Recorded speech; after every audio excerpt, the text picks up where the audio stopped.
Iglesia de Nuestra Señora del Perpetuo Socorro en Medellín. Historia de la Iglesia del Perpetuo Socorro en Medellín. Fue construida en terrenos donados por la señora Paulina Uribe a la Arquidiócesis de Medellín en 1944. El 21 de abril de 1944, el arzobispo de Medellín, Joaquín García Benítez, encargó al presbítero Eduardo Díez Estrada la construcción, que comenzó en 1941 bajo la dirección del ingeniero Félix Arango Mejía. Su construcción obedeció a los diseños de Francisco Nevechi, cuyo estilo neogótico y planta arquitectónica en cruz latina fueron realizados lentamente, y en 1951 se concluyó la obra negra. El 14 de septiembre de 1951 se erigió en parroquia su primer sacerdote, que fue José Galeano.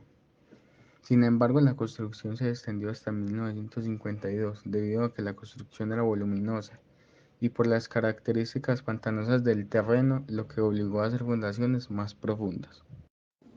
Detalles arquitectónicos en relación con el neogótico. El arco ojival es una tipología extensa de arcos que están compuestos por dos segmentos de arco, formando un ángulo central en la clave. En este caso, en la Iglesia del Perpetuo Socorro, lo podemos ver en las tres puertas principales. El rosetón es una ventana circular calada dotada de vidrieras. En la iglesia de Nuestra Señora del Perpetuo Socorro lo podemos ver en el centro de la fachada. Un pináculo es un elemento arquitectónico constructivo. Posee forma de pilar, rematado en su parte superior con una figura piramidal o cónica. Este normalmente lo encontramos para darle fin a las torres. En la iglesia de Nuestra Señora del Perpetuo Socorro encontramos aproximadamente 15 pináculos. Una bóveda es una estructura que cierra superiormente un espacio, así como al arco cierra un vano o una apertura. En este caso, en la iglesia de Nuestra Señora del Perpetuo Socorro podemos encontrar una sola bóveda. Un vitral es una composición elaborada con vidrios de colores, pintados o recubiertos con esmaltes. En la iglesia de Nuestra Señora del Perpetuo Socorro, estos están muy presentes debido a que, aparte del elemento decorativo que aportan, son una gran entrada de luz, y eso en la arquitectura del neogótico es muy importante.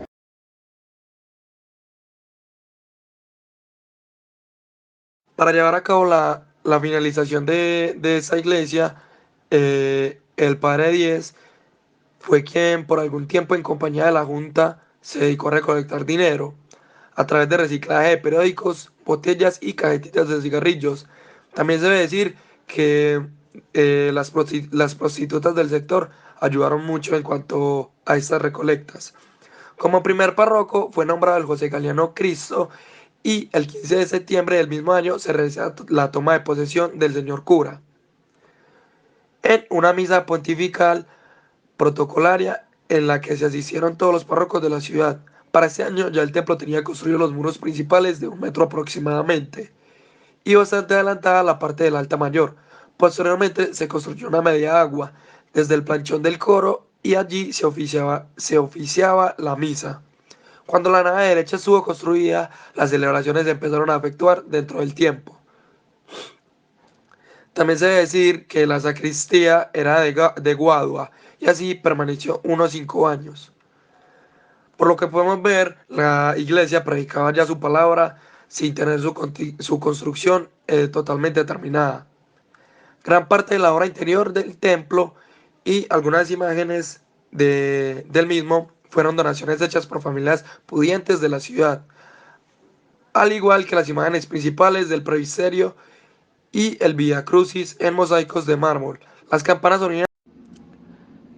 Iglesia de la Veracruz. Historia de la Iglesia de la Veracruz.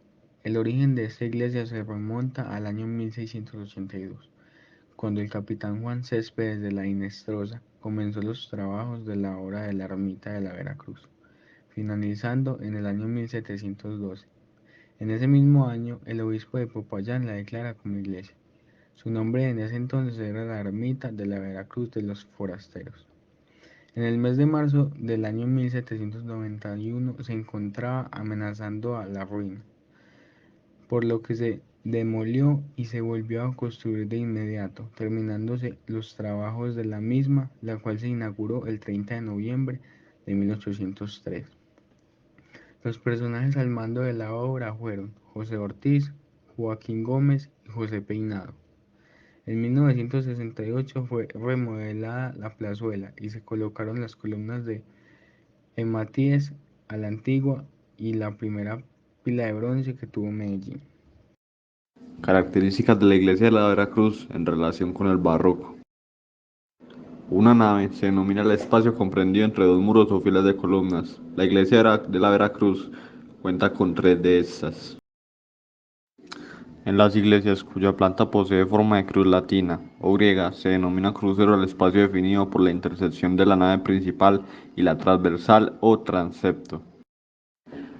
Nave o pasillo semicircular en el ábside que rodea por detrás al presbiterio y que resulta una prolongación de las naves laterales de la iglesia, teniendo como función facilitar el tránsito de los fieles. Importancia, significado y datos de la iglesia de la Veracruz. El español residente don José Peinado Ruiz invirtió grandes sumas de dinero en la reedificación de esta significativa obra, la cual se inauguró el 30 de noviembre de 1803 y cuentan las crónicas que ese señor, para el día de la inauguración, decoró todo el templo con claveles, rosas y lirios traídos de Río Negro. Ante la sorpresa de la muchedumbre, regó todo el piso de la iglesia con agua de colonia. Desde entonces, la Veracruz fue un punto de apoyo para el culto de la iglesia, la Candelaria, principalmente en 1826 y en 1850, cuando fue cerrada por reformas y razón por la cual el funeral del Monseñor Juan de la Cruz Gómez Plata, que en su momento obispo de Antioquia, muerto en la ciudad el 1 de diciembre de 1850. Y en 1868 debió servir como parroquia de la catedral por la nueva destinación de la Candelaria al crearse la diócesis. En 1883, la Veracruz fue la segunda parroquia del casco urbano de Medellín. Se dice que una de sus campanas le sirvió al sabio Francisco José de Caldas para hacer un cañón destinado a la independencia.